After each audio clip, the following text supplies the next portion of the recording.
gitu. Kita lanjutkan diskusi kita. Kali ini memang dialognya sangat menarik karena kita bukan hanya membahas soal bambu ya, tapi bambu ini ternyata bisa jadi masalah bagi kehidupan para nelayan karena dipasang di tempat yang tidak seharusnya. Begitu ya Pak Johan ya? Ya. Artinya itu kan hak negara di situ ya, di mana masyarakat bisa manfaatkan. Tapi Mas Miftah, saya mau klarifikasi dulu. Nelayan yang selama ini kemudian beraktivitas di situ, ketika pagar ini sudah dipasang, apakah ada dampak langsung secara ekonomi atau secara kehidupan sosialnya? Baik, sesuai yang saya jelaskan tadi bahwa kurang lebih jumlah nelayan yang terdampak itu ada 3.800-an. 3.800? Ya, nelayan tangkap dan 500-an pembudidaya. Di sana ini banyak warga mana? Warga Tangerang. Warga Tangerang semua? Nah, nelayan itu yang terdampak itu, yang saya tadi jelaskan, selain terdampak karena akses ke wilayah tangkapnya terganggu, terhambat karena pagar itu, otomatis melautnya lebih jauh, itu pengeluarannya lebih besar, ekonominya jadi tidak stabil di hari itu. Yang kedua, ini harus saya sampaikan di sini bahwa nelayan saat ini tuh sudah mendapatkan sebuah dampak buruk dari perubahan iklim. Wilayah tangkap, hasil tangkapannya dia sudah jauh menurun dibandingkan 10 tahun yang lalu. Jangan dipersulit lagi sama hal-hal seperti ini gitu. Hal-hal yang bersifat makrosistemik yang bisa diawasi oleh negara harusnya. Nah, ini kan hasil hasil tangkapan nelayan sudah menurun akibat perubahan iklim, ditambah lagi hasil tangkapan nelayan semakin menurun karena ada proyek-proyek seperti ini. Dan Anda yakin ya, bukan anggota KNTI yang nanam itu ya? Saya yakin, bukan anggota Karena kan kalau untuk ke tengah laut itu kan harus pakai kapal juga kan? Iya, betul. Karena tidak masuk logika. Tadi saya itu merespon nelayan-nelayan yang mengaku menanam itu.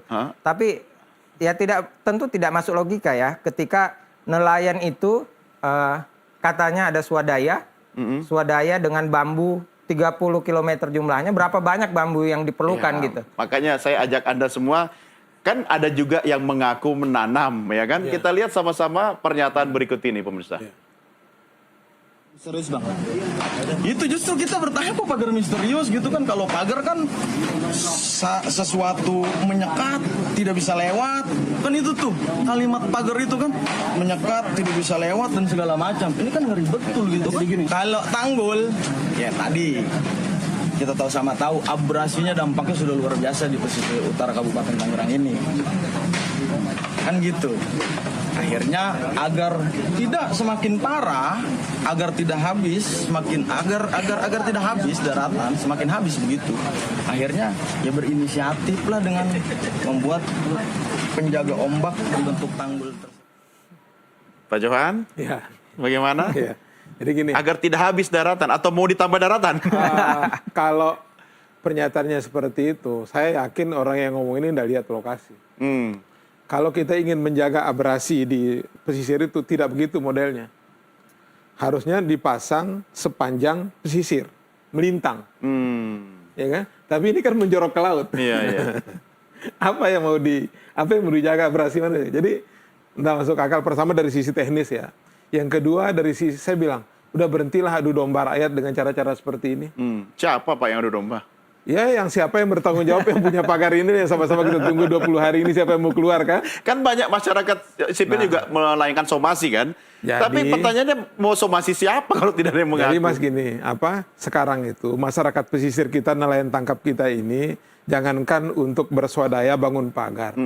Untuk cari makan sehari-hari aja mereka sulit banget gitu dengan kondisi dan kondisi ekonomi saat ini gitu loh. Apalagi swadaya bangun pagar. Iya, bangun pagar pakai bambu 30 meter menjurus ke laut. Saya coba hitung-hitungan kasar ya, Bapak-bapak ya. Harga bambu seingat saya itu sekitar 19.000 sampai 20.000 rupiah per meter ya. Kalau 30 km itu sama dengan 30.000 meter. Berarti 20.000 kali 30.000 itu 600 juta rupiah. Itu baru panjang 30 kilo. Nah, coba ke bawah berapa itu, Pak? Itu panjang bambu kan 6 meter. Oh iya. Coba standar aja lah. Berarti kali 6. Kali 6, ini karena pelajaran matematika saya suka bolos dulu kan. Ternyata 3 miliar 600 juta. Oh, mungkin nelayan di sana kaya-kaya, Mas Miftah. Gimana, Pak Johan? Itu yang saya bilang. Baik dari sisi teknis maupun dari sisi anggaran, Ini tidak Nggak mungkin masuk lah, ya? nggak masuk. Belum gitu. ongkos pasang, Belum biaya ongkos pasang, pekerja. belum apa namanya Transportasi, keselamatan iya. mereka, belum waktu yang mereka keluarkan untuk itu terlalu mustahil ya. Bukan menafikan kemampuan ekonomi nelayan gitu, Iya, tapi iya. enggak. Saya pikir Iya. enggak masuk Dan lah tidak logika prioritas lah nelayan ya untuk Iya, seperti ini. bukan itu yang menjadi fokus nelayan itu sudah bisa makan, cari makan sehari-hari, bisa dapat sekolah anak-anaknya juga. Kenapa mereka bertindak seperti ini pun kan dalam rangka supaya mereka mendapat bansos gitu kan, supaya mereka bisa tenang bekerja agar tidak diganggu sama orang. Itulah kenapa mereka tidak berani mengangkat kasus ini. Gitu. Ya kan? Terus kemudian mereka punya semangat bekerja, ingin bersaudara buat itu. Aduh, saya belum masuk pikiran saya tentang Iya, itu. iya. Gitu. Artinya kalau nelayan kita kesampingkan, komponen masyarakat kita kesampingkan, siapa yang punya kemampuan untuk membangun dengan angka 3,6 miliar kasar minimal? Nah, ya berarti kan orang yang punya kepentingan ekonomi di daerah itu, ya kan? Siapa yang paling berhimpit dengan lokasi itu? Ya PIK 2 lah. Pengembang, Ya developer. pengembang developer yang ada di situ. Ya. Itu Saya yang nggak punya rumah di situ, iya, Pak. iya. Bapak ada rumah nggak? Ya, rumah saya di Lombok. Ah, iya. Tapi nggak punya rumah di PIK 2 kan? Ya pasti di situ, mereka lah yang paling bertanggung jawab dengan berkepentingan dengan itu gitu. Kira-kira apa kepentingannya? Ya kepentingan dia untuk seperti bilang tadi itu adalah cara klaim wilayah. Ketika misalnya masyarakat sudah terbiasa dengan itu, sudah kemudian bisa didiamkan, sudah bisa ditenangkan untuk tidak masuk akses ke itu, maka tinggal diuruk aja lagi nanti. Oke. Ya, terjadi reklamasi itu, tadi perluasan dari nyambunglah dia dengan yang ada sekarang. Artinya Pak Johan menangkap ini adalah langkah awal untuk upaya reklamasi di kemudian hari. Saya sepakat dengan pendapat seperti itu dan saya sudah nyatakan di beberapa tempat. Ya. Ya, Mas Miftah, nelayan sendiri sikapnya seperti apa? Jadi sebenarnya sebelum saya jauh ke sikap nelayan, saya ingin mengajak untuk kembali berpikir gitu. Artinya kita harus mengevaluasi pengawasan terhadap laut dan pesisir kita. Ya.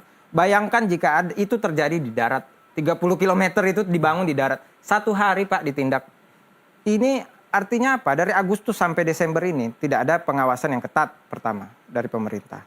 Yang kedua, ini kan artinya kebijakan pengawasan, perlindungan itu cenderung masih bias darat gitu. Pemerintah harus sebagai negara yang menuju negara maritim, Indonesia harus terbiasa dengan pengawasan-pengawasan laut terutama. Saya rasa Presiden Prabowo juga sudah mengatakan itu, bahwa kita mau menuju keamanan maritim, menuju negara maritim, dan Soalnya sebagainya. kita selama ini meletakkan laut itu di belakang rumah, harusnya di depan. Betul sekali. Itu yang pertama. Artinya apa? Ini kan menjadi evaluasi pemerintah, termasuk evaluasi masyarakat juga, bahwa perhatian kita ke laut itu harus lebih banyak untuk hal ini gitu. Tidak lagi kita memperhatikan hal-hal yang bersifat di darat. Yang kedua, respon nelayan, saya sudah bicara di banyak media bahwa KNTI dengan tegas mengatakan bahwa kami menolak, bahkan menekan pembongkaran secepatnya terhadap pagar ini. 20 Kenapa? hari kan? 20 hari itu waktu yang cukup lama. Saya tadi sudah menjelaskan bahwa 20 hari itu kehidupan nelayan itu tetap berputar loh, cari makannya tetap berlangsung. Kenapa sudah jelas-jelas melanggar undang-undang, tidak ada izin, tidak ada legal, kenapa tidak dilakukan segera penindakan? Ya, Itu kan pertanyaan. Ini siapa yang mengaku dulu kan? Kalau disuruh bongkar, siapa yang mau bongkar? Tidak ada yang mengaku. Iya kan? Artinya kalaupun saya, misalnya nih Pak Johan, saya yang bangun itu, ya ngapain saya mengaku? Saya akan kena sanksi. Betul. Lebih baik saya diamkan saja, biar pemerintah yang bongkar itu kan, saya ngirit ongkos bongkar. Benar nggak Pak Johan? Betul. Jadi biaya bongkar aja itu mahal banget. Mahal. Ya. Oke. Nah, Mas Miftah sendiri sudah melakukan upaya-upaya prosedural nggak untuk atas nama kaum nelayan, kemudian melaporkan ke dinas terkait atau kementerian, KKP misalnya? Pertama, kami yang tadi saya sampaikan bahwa kami sudah ikut memviralkan kasus ini dari Agustus. Itu bisa dicek di media-media. Diundang ke Polsek juga nggak setelah viral? Enggak? Tidak diundang. Oh, tentu. belum. Nah, itu artinya itu salah satu upaya kami karena jalur-jalur hukum saat Mentok. ini bukannya apa ya? Ini negara hukum tapi hukumnya diragukan gitu. Jadi tindakan-tindakan pelaporan itu tentu sudah kami lakukan, bahkan sudah masuk di Agustus. Sudah ada laporan. Sudah ada laporan. Media sudah kami viralkan. Sekarang baru viral lagi dibantu beberapa media-media yang lain. baru ada penindakan. Artinya upaya-upaya itu terus kami gaungkan gitu. Nah, di samping itu kami juga mengedukasi bahwa tenurial nelayan kecil, tenurial itu artinya hak aktivitasnya nelayan, wilayah aktivitasnya nelayan itu harus dilindungi. Iya. Karena nelayan secara ekonomi itu kan masuk terjebak dalam yang termiskin dari yang paling miskin. Iya. Dan Miskin ekstrim bahkan desa ekstrim, pesisir ya. itu. Dan Pak Johan kan sebenarnya ini kan harus dikawal ya Pak ya. Ya. Dan KKP juga katanya memang sudah melakukan penelusuran dan memang belum menemukan pemilik. Ya, apakah ini sebagai upaya buying time untuk negosiasi atau apa? Saya tidak tahu apa kira-kira yang terjadi, Pak. Kami di Komisi 4 ya, karena pertama ini masih reses, sehingga kita belum bisa melakukan aktivitas resmi, misalnya rakar dengan kementerian atau RDP dan sejenisnya itu belum. Tetapi di grup WA Komisi 4 kami menjadikan ini sebagai sebuah konsen bersama, dan alhamdulillah sampai saat ini dari semua fraksi yang ada di Komisi 4 itu tidak ada yang berbeda pendapat. Oke, sepakat bahwa semua ya. ini adalah pelanggaran. Ya, habis reses tancap gas dong, Pak. Oh iya, kami sudah barusan, saya jangan reses. Ketika saya turun, saya langsung koordinasi dengan Pak Dirjen PRL, Pak Victor ya, pemanfaatan ruang laut. Beliau menyampaikan bahwa memang sampai sekarang itu tidak ditemukan yang namanya kesesuaian kegiatan penggunaan ruang laut KKP RL-nya itu belum tidak ada. Ya. KKP RL ini adalah basic untuk mengurus izin-izin lain, begitu ya? Betul. Ya. Nah, basicnya saja tidak punya, apalagi izin-izin lain, apalagi izin lokasi, apalagi izin pemanfaatan itu tidak. Berarti jelas ini melanggar. Punya. Ini adalah pelanggaran, ya kan? Nah, karenanya masa tunggu ini menurut saya adalah sebuah upaya yang dilakukan oleh KKP untuk tanda kutip ya bekerja sama, membuka ruang kerjasama, membuka ruang kerjasama, meminta kesadaran dari orang yang melakukan kejahatan di ruang laut ini, agar kemudian mari kita bekerja sama kira-kira seperti itu. Siapa tahu ada kompensasi yang lain. Oke. Tetapi saya sudah pilih kesadaran. Akankah ada kesadaran? Tapi saya sudah kasih warning gitu kan. Kepada Anda kepada KKP, gitu kan. Anda mau bongkar itu atau membantu mereka ngurus izin? Kan gitu dia. Kan gitu dia, Pak. Saya juga tanya kemarin ke KKP gitu. Ini kasih waktu 20 hari ini untuk dibongkarkah, ya kan? Atau membantu mereka melengkapi izinnya. Gitu. Karena izin selesai dalam waktu 20 hari beres ya. Mungkin kan. Apa yang tidak bisa kan kalau kita. Itu termasuk ketakutan-ketakutan ada angka 20 hari itu.